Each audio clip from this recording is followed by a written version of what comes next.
আল্লাহ রে, এখনকার যে পোলাপানের জন্য রাস্তার মধ্যে নামা জানা বেয়াদব মার্কা পোলাপান।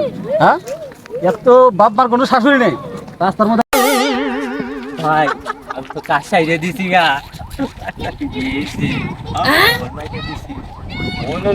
আমারটা তো শুনলি না।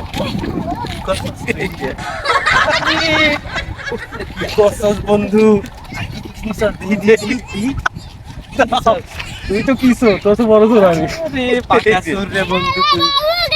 ওইটা দেখি আমারে দে। ওইটা নিছস। আরো নিছস মনে হয় বন্ধু। নাই নাই নিছস না খালি বুঝু শুনে তো বিশ্বাস করা যায় না। বুঝছ না? দেখি দেখি খারা। রাগ করতেছস। চুরি করে শিখে গেছি আমরা। আচ্ছা। হ্যাঁ। আজকে তো ট্রেনিং দিলাম। কে সল্টু, কি খবর? আসসালামু আলাইকুম। তখন তো যা করলাম আমরা দেখলাম। এটা ভালো আছে বুঝছো, ভালো হতে পারে লাগে না। ভাগ। আমার মান সম্মান আছে। আরে বড় দায়িত্ব। এ শুনতে ভাই।